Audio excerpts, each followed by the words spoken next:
Once again. So on Monday, as you may recall, Guillermo Martinez, the president of the Latino Society of New York, released a report, it's right here actually, and he was outlining an agenda that the group would like to see Governor-elect Andrew Cuomo make when he takes office in January.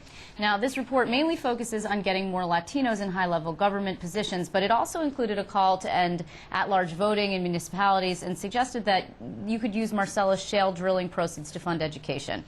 That's kind of controversial, but all in all, it was a pretty innocuous document. It nevertheless sparked a controversy because Martinez is also a top aide to a downstate assemblyman who wasn't all that happy with what he saw, or actually rather he was a top aide. Martinez lost his job shortly before taping an interview with me, which made a little bit of an awkward moment. But joining me now to discuss his side of the story is Assemblyman Peter Rivera. He is joining me tonight from New York City. Good evening, Assemblyman. Thanks for being here. Good evening, Liz. Okay, so tell me now why it was that you took issue with this report, so much so that you fired a guy who had been working for you for more than 9 years. It's not the report that I took issue with. I think it's the issue surrounding the report, or what happened surrounding the report. As I indicated to you before, Liz, the items outlined in that report are bills that I have carried for the last 8 to 10 years, and they are important bills that I thought, and many of them were passed in Albany. What I take issue is, one, calling them a Latino agenda. The bills were not passed specifically as part of a Latino agenda. The bills were passed as a result of shortcomings that I saw in government on numerous different kinds of issues, and so that's how we developed and that's how we crafted these bills, not to deal with the Latinos in government, but to deal with shortages of African Americans in government, to deal with shortages of Asians in government, to deal with the shortages in governments overall. So that's one of the problems that I have. But more important than that is the whole tenor of what transpired over the last week or so. When I was first made aware of two things, that this Latina agenda existed, and by the way, it was never emailed to me by Guillermo, it was emailed to me by somebody else. And when I also was made aware that this was being given to Governor-elect Cuomo and being tailored as the demands that the Latino community was making on the next governor of the state of New York. And then when I was at that moment, I emailed to Guillermo my disappointment, my frustrations at what he was doing, and the fact that it was being done without my consent. And although he may have had noble purposes in doing this agenda, it was totally without my involvement in any of this. Okay, well, let me just interrupt you just for 1 second, because Guillermo Martinez issued a statement earlier today, and we're going to put it up on the screen here, and I'm going to read from it if you don't mind, so you can respond to it, okay? So here's what he said. He says, Assemblyman Rivera's continued assertions to the news media that he was unaware of the policy paper for soon-to-be Cuomo-Duffy administration are pure fabrications made worse by his campaign to slander his longest-serving aide. Mr. Rivera's most recent campaign co-manager and longtime personal friend, as well as the organization she represents, are clearly listed on the cover of a Latino agenda as supporters. Viewers should find it hard to believe that such important information was never shared among such close friends. Mr. Rivera's continued attacks on my character are slanderous, a character assassination, and have angered Latinos across New York. And as a lawyer, he should know that he has crossed that line. But then again, being in Albany, he might consider himself above the law. Okay. That does not mince words. He's clearly upset. I think that's slanderous. Yeah. Well, you're a public figure, so I think, as am I, so I think that the bar is a little higher. However, he's clearly upset. This really was a firing offense to you, that he was not in charge. Perhaps he didn't go up the chain of command that he should have, but a firing offense? I think the straw that broke the camel's back, if you'll allow me, Liz, was when he, unbeknownst to me, conducted 6 press conferences throughout the state of New York. So it became not only an issue of a Latino agenda, but a full court press throughout the state of New York to try and influence the Cuomo government, the new governor coming in, to listen to and adopt some of these things on the agenda. There is, there is a politics of persuasion that we all engage in. He's welcome to do whatever he's doing, But that kind of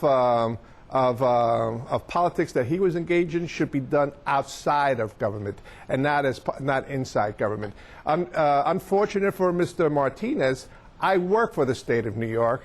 I recognize that my titular boss is the governor of the state of New York. Okay. So I have a responsibility and a duty to him. Okay, let me just ask this, though. Is it not, to play devil's advocate, is it not the case that the Latino community has been upset for some time, actually, that they don't have adequate representation at the state level, that they feel actually underrepresented, even in elected office? I mean, we saw Senate Majority Leader Pedro Espada. Now, you can say what you will about him. However, he was the highest-ranking elected Hispanic member of the legislature, and now he's leaving. There are no leaders, actually, in legislative leadership positions at any rate. So what is so bad about asking the Cuomo-Duffy administration to keep that in mind, particularly when the entire statewide ticket for the Democratic Party was white?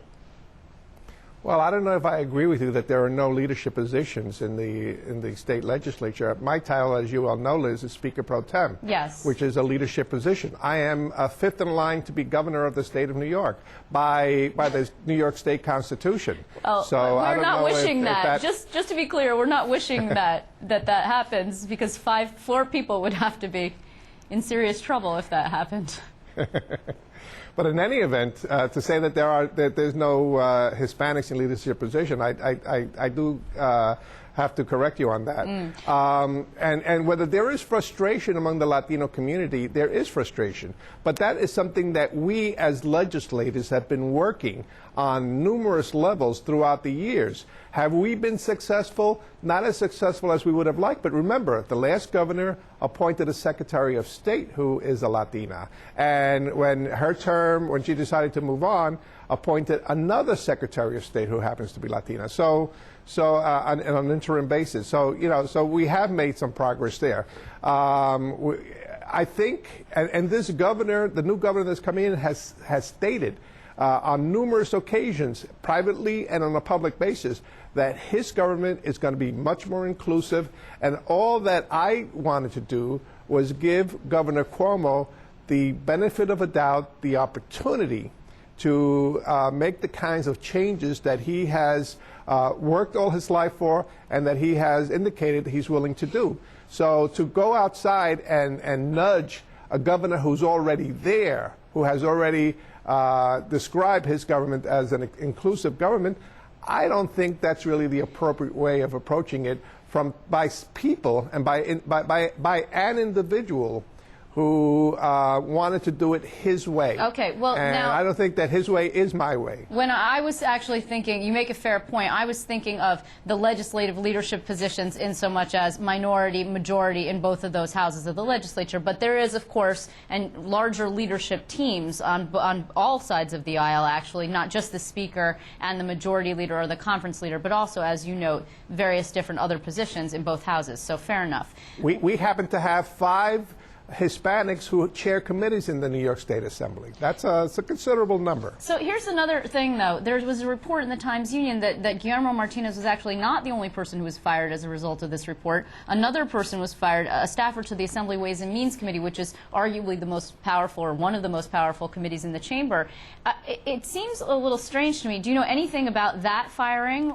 And why it happened? I know absolutely nothing. I know absolutely nothing about anybody else's firing. I'm not concerned about the firing of anybody else. I'm concerned about my house and keeping my house in order.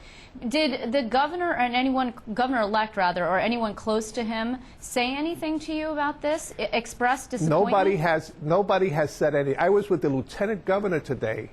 As you know, I sit on the transition team. Yes. And yesterday we met for 8 hours, and today I was there for almost 8 hours. I had to run here to tape this, to do the show.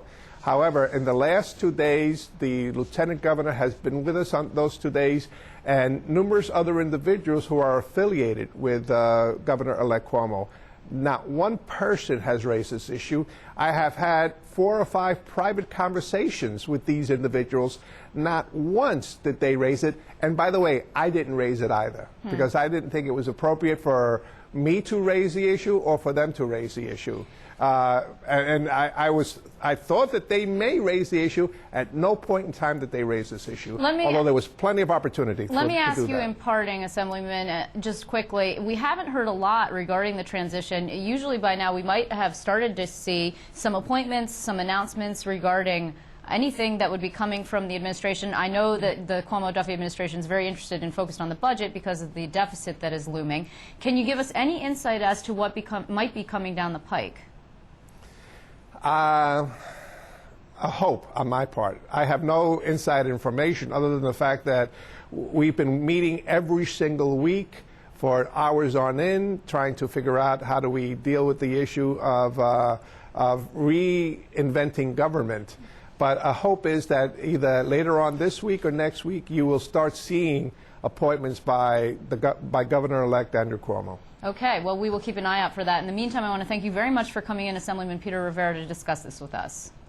Thank you, Liz.